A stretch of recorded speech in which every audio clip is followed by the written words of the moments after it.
चलिए दोस्तों, मैं देवेश कुमार पाठक एस्ट्रोलॉजर आप सभी का अपने YouTube चैनल अल्टीमेट ज्योतिष गुरु में हृदय से वंदन करता हूं। एक और महत्वपूर्ण वीडियो दे रहा हूं आपको, जो इस समय चल रहा है पूरा मध्य एशिया में, खाड़ी के देशों में।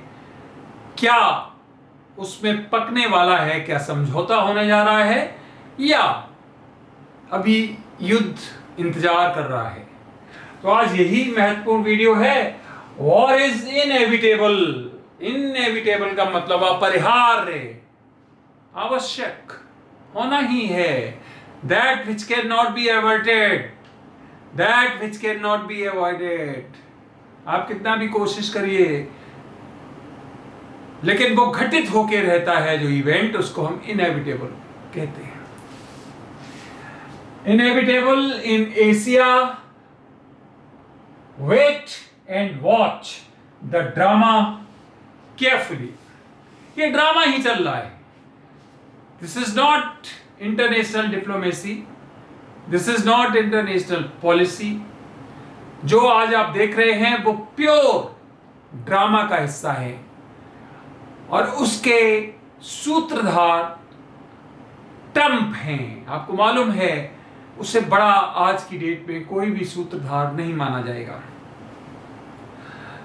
तो बहुत खुशी की बात है, अभी बीच में बोला चलो अब दोस्ती दोस्ती खेलते हैं, समझौते कर लेते हैं, और 15 दिन का युद्ध में सीज फायर हो गया, ट्रूस जिसको कहते हैं, वो भी हो गया। उसके बाद फिर डेट दी नहीं, चलो फिर बात करते हैं। तो आई थिंक कल का डेट है ट्यूसडे का, वैसे मंडे था, ट्यूसडे का शायद फिक्स किया है, आई एम नॉट श्योर। लेकिन क्या होगा उसमें, और आगे हमें क्या दिखाई दे रहा है, अल्टीमेट रिजल्ट्स क्या दिखाई दे रहे हैं, वो मैं आपको इस वीडियो में बताने जा रहा हूं। पिछला वीडियो मैंने दिया था, अगर आपको याद हो, इसी के बारे में दिया था। जो जो बताया था होगा, ध्यान रखना।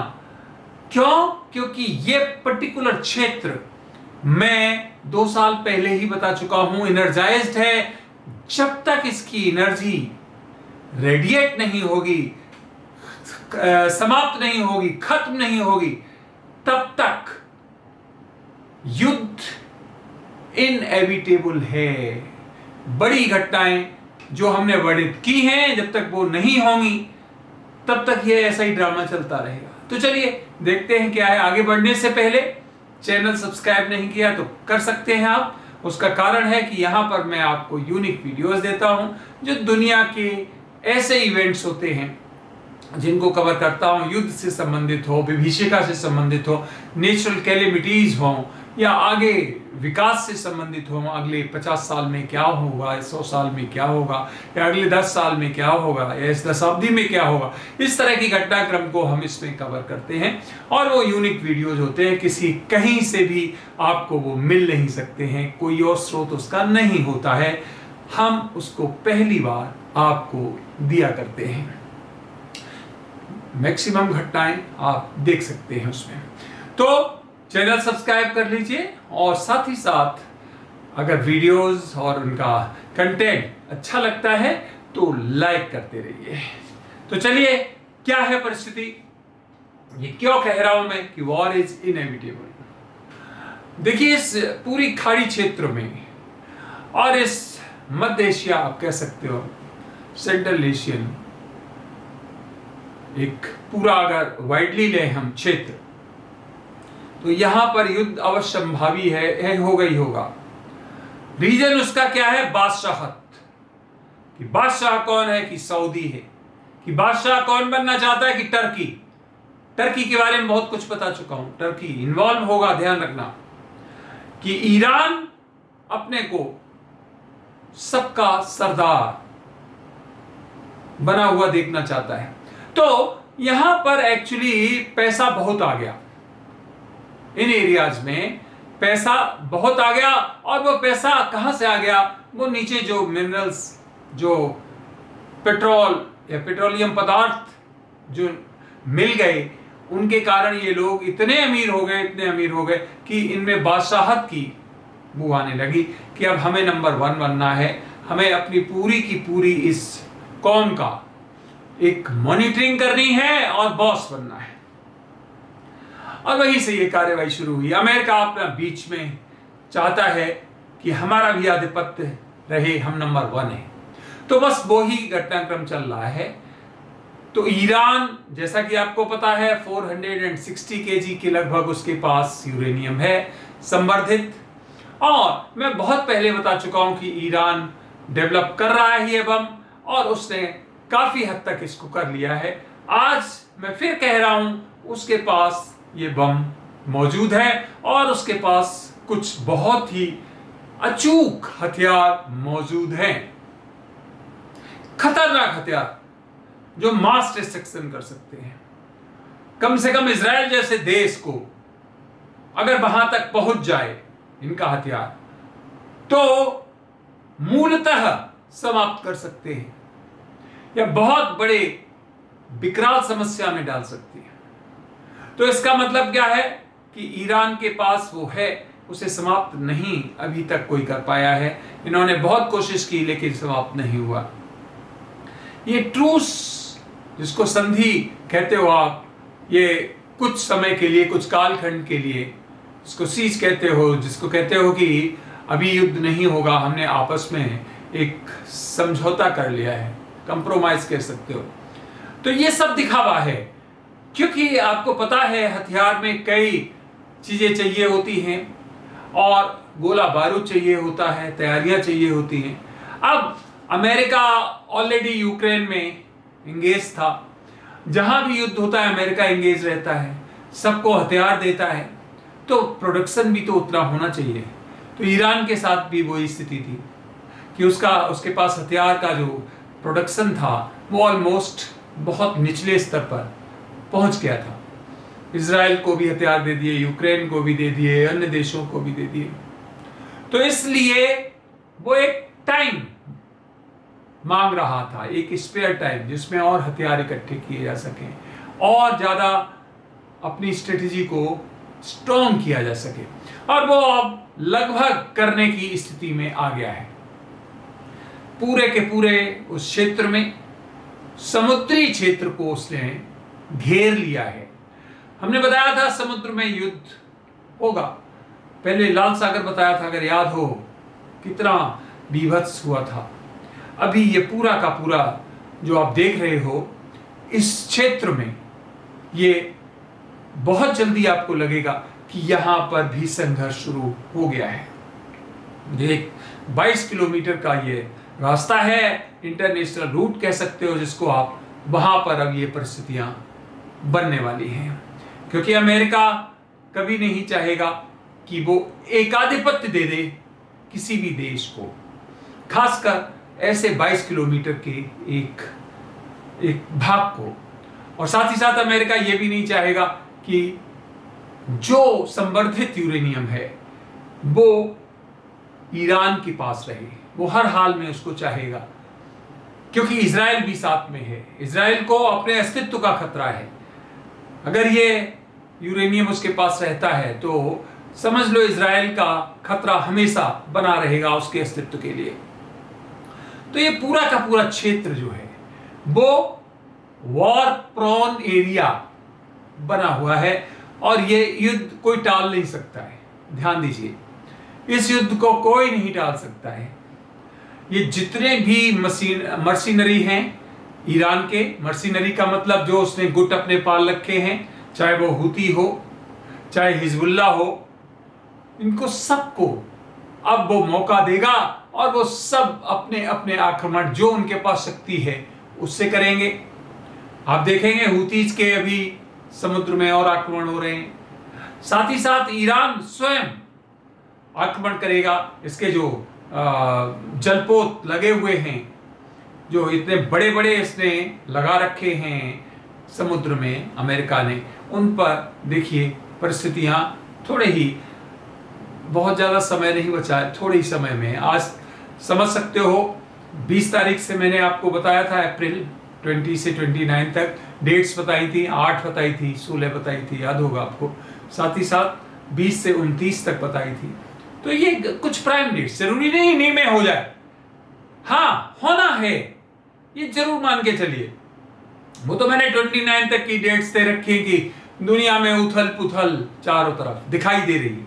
आप देख रहे हो हर तरफ, पता ही नहीं चलता है कहां युद्ध शुरू हो जाए, कहां पे गोले बरसने लगे, कहां पर जेट्स उड़ने लगे, कहां मिसाइल बरसने लगे, कहां क्या होने लगे, ये स्थिति चल रही है। तो ये दशाब्दी पूरी मैंने बताई थी, बहुत खतरनाक है युद्धों की दृष्टि से, विनाश की दृष्टि से, लेकिन विकास भी साथ चलता रहेगा।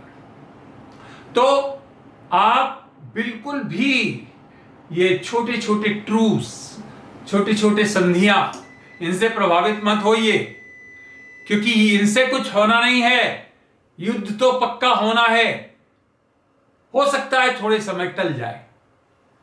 तो अपना वही जो मैं बता चुका हूं ऑलरेडी आपको, अपने पास स्पेयर रखिए, थोड़ा कोशिश करिए बेकार के एक्सपेंसेस, बेकार के खर्चे इस कालखंड में ना हो, और देखिए कि वहां पर बर्बादी कितनी हो रही, क्योंकि अगले युद्ध का मतलब जो कमिंग टाइम जो आ रहा है, जो आगे के युद्ध होंगे, उसमें क्या होगा, ना तो ईरान अकेला रहेगा, नो, ईरान के पीछे से सहायता मिलेगी। इसका मतलब है दुनिया के सामने कोई देश भले ही ना आए, उसके वही मर्सिनरी जाएंगे, लेकिन अमेरिका को आप डायरेक्ट सपोर्ट मिलते हुए देखोगे। उसमें आपका Germany, Italy, France, UK, Japan, ये सब हो सकते हैं। और अगर नाटो को छेड़ दिया इसने कहीं ईरान को, जो मैं पहले भी बता चुका हूं, याद होगा कि ईरान का संघर्ष नाटो के साथ भी अवश्यंभावी है, तो नाटो के और भी कंट्रीज इसमें शामिल होंगी। इवन आप कह सकते हो कि ये युद्ध क्षेत्र बड़ा होगा, और कुछ मुस्लिम कंट्रीज भी इस पे पार्टिसिपेट करेंगे। इसमें कतर हो सकता है, सऊदी हो सकता है, और कुछ और देश हो सकते हैं जिन पर डायरेक्ट आक्रमण किया था ईरान ने अभी। तो युद्ध और विकराल होगा। ईरान के पास डायरेक्ट जुड़ने वाला कोई नहीं, उसके पास रिसोर्सेज लिमिटेड हैं, वही उसकी मिसाइल्स हैं, उन्हीं से जो कुछ कर पाएगा वो कर पाएगा, क्योंकि जमीनी युद्ध बहुत ज्यादा होने की स्थितियां नहीं। अगर कोई जमीन पे किसी तरह का अभियान होगा तो वो शॉर्ट अभियान होगा, अमेरिका के थ्रू होगा, और वो इतने एक्सपर्ट हैं उनके मेरीन कमांडोज और बाकी उनका जो स्पेशल फोर्सेस हैं कि वो उसको सफल बना देंगे कैसे भी, किसी भी स्तर पर। तो जमीन पे लड़ाई नहीं होनी है, समुद्र में होनी, समुद्र में नेवी अमेरिका की नंबर 1 कह सकते हो आप। और साथ ही साथ जो ये देश और साथ में आ जाएंगे तो ईरान का बहुत बड़ा नुकसान होना है, और अमेरिका की तरफ से कुछ ऐसा हथियार जरूर प्रयोग किया जाएगा जो एक टेस्टिंग के रूप में होगा। ये कोई हो सकता है छोटा कोई परमाणु बम हो, या कोई और इस तरह का हाइड्रोजन बम हो सकता है, कुछ और हो सकता है, क्योंकि टेस्टिंग अमेरिका भी कर चुका है, तो उसे भी अपने हथियार टेस्ट करने हैं। दुनिया को दिखाना है कि हमसे मत टकराना, नहीं तो ये हाल कर देंगे। तो ये भी अवश्यंभावी है, दिखाई दे रहा है, क्योंकि अमेरिका का जो अहम है, ईगो है, वो इस बार बहुत ज्यादा टूटा है, उसको डेंट हुआ है। तो हो सकता है कि जो देश उसे सहायता करने साथ में आए, उनसे वो मना कर दे कि नहीं, अब तो मैं अकेले, हम और इजराइल ही लड़ेंगे, क्योंकि अहम उसका जो है डेंट हुआ है, और वो कहे कि देखो अकेले ही हम बर्बाद करेंगे इसको। तो ये परिस्थितियां दिखाई दे रही हैं। अल्टीमेटली ईरान को तो हारना है, ईरान को बर्बादी झेलनी है, ईरान में ब्लैकआउट्स होने हैं, ईरान में जो एनर्जी है, जो ऑयल रिसोर्सेज हैं और रिसोर्सेज हैं, वो बुरी तरह से बर्बाद होने हैं, क्योंकि ईरान की बादशाहत खुद मुस्लिम कंट्रीज नहीं चाहते हैं।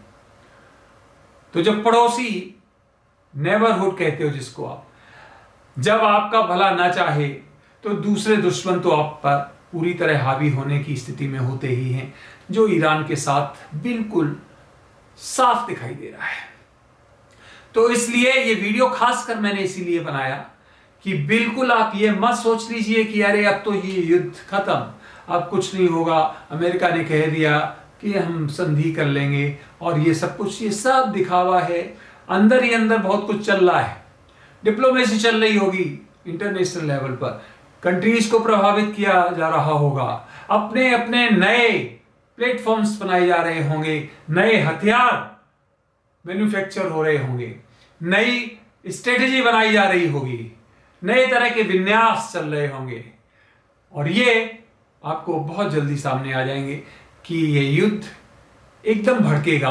बहुत लंबा युद्ध अब नहीं चलेगा, ये बात ठीक है, क्योंकि एयर टू ग्राउंड ये होना है। ग्राउंड पे तो होना नहीं जो लंबा चलेगा, तो समुद्र में होगा, एयर से ग्राउंड पे होगा, समुद्र से ग्राउंड पे वो मिसाइलें मारेंगे अपनी, या जो उनके नए हथियार उन्होंने बनाए हैं वो उनका यूज करेंगे और ईरान को बर्बाद कर देंगे। ऑलमोस्ट बहुत ज़्यादा बर्बादी तो उसकी हो ही चुकी है, और थोड़ा बहुत उसके जो पावर स्टेशंस हैं या फिर और जो स्रोत हैं उसके ऑयल वगैरह की, उनको बर्बाद कर दिया जाएगा और फिर ईरान को अल्टीमेटली इस युद्ध में, भले ही वो मुंह से ना बोले कि मैं सरेंडर कर रहा हूं, लेकिन सरेंडर जैसी परिस्थिति में ही पहुंचना पड़ेगा। इसके अलावा कोई विकल्प नहीं है, कोई दूसरा रिजल्ट नहीं है। कहोगे चीन साथ में आ जाएगा, रसा साथ में आ जाएगा, रूस जिसको कहते हो, डायरेक्ट युद्ध में नहीं आएंगे। स्टेटमेंट बहुत आपको मिलेंगे कि बड़े बड़े स्टेटमेंट आ रहे हैं, पर डायरेक्ट युद्ध में कोई भी देश अमेरिका के विरुद्ध शामिल नहीं होगा इस पर्टिकुलर प्लेटफॉर्म पर, मींस मध्य एशिया में। और जगह की बात नहीं कर रहा हूं मैं, और जगह तो बन सकते हैं, अगर नॉर्थ कोरिया पे ये युद्ध करें तो बिल्कुल वहां पे आएंगे उनके सामने। तो इस तरह से कहने का अर्थ यह है कि ये युद्ध होना है अभी, और ईरान की बर्बादी बहुत ज्यादा होनी है, इसमें कोई शक नहीं है।